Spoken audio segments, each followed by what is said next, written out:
coup d'œil à l'international avec Didier François, Pierre. Bonjour Didier. Bonjour Pierre. Vous nous annoncez une bonne nouvelle ce matin au Soudan, où les représentants des contestataires qui réclament depuis 3 mois la mise en place d'un gouvernement civil, eh bien, ils ont enfin signé un accord avec la junte militaire. Voilà, enfin oui, après une nuit complète de pourparlers avec les généraux du conseil militaire, les meneurs du mouvement de contestation ont obtenu que l'armée s'engage à lâcher progressivement le pouvoir. Une déclaration politique a été signée hier matin qui prévoit une période de transition de 3 ans pendant laquelle des représentants de la société civile devront être associés à toutes les prises de décision. Alors ce n'est certes qu'un premier pas vers le retour à la démocratie, mais ce n'est pas négligeable dans un pays qui vivait depuis 30 ans sous la férule d'un dictateur militaro-islamiste. Le président Omar el-Bashir s'était emparé du Soudan en 89 par un coup d'État et se maintenait en place par une terreur sans limite. Finalement secoué par un immense mouvement populaire pacifiste lancé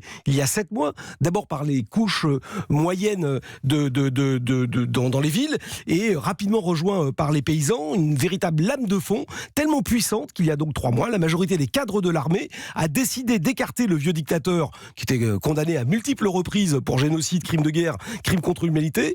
Mais si les militaires ont accepté de mettre à l'écart leur chef qui était devenu un petit peu trop encombrant, évidemment, ils n'entendaient pas pour autant abandonner la direction des affaires. Et d'où ce long bras de fer avec les manifestants. Absolument, afin de maintenir la pression en faveur d'un retour à la démocratie. Les contestataires avaient installé à Khartoum, en plein centre de la capitale, face au quartier général des forces armées, un immense campement qui était un peu le cœur de la révolte, un rassemblement qui a été attaqué le 3 juin dernier, avec tout de même 135 morts, par les milices du général Daglo, qui était l'ancien exécuteur des basses œuvres du régime et qui est aujourd'hui l'homme fort de la junte militaire. Et bien évidemment, ce sympathique personnage exigeait une garantie d'amnistie totale pour envisager un passage du pouvoir avec les représentants de la société civile.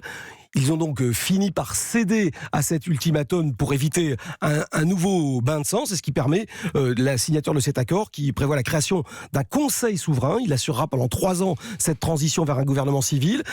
5 généraux, 6 contestataires, les militaires prennent la présidence pendant les 21 premiers mois et puis ensuite, normalement, les civils prendront le relais. Mais on a quoi comme garantie que l'armée respectera l'accord ? Honnêtement, peu. Voilà, l'armée conserve toute sa capacité à changer les règles du jeu quand elle le veut. Néanmoins, il faudra à ce moment-là s'affronter aux 2 parrains, l'Union africaine et l'Éthiopie, qui ont 2 armes, la saisie des avoirs personnels possibles des généraux, et puis même les mises en accusation individuelles devant le tribunal pénal international. Alors, ça vaut ce que ça vaut, mais ce sont les seules armes de la diplomatie. Merci beaucoup Didier François pour l'édito international.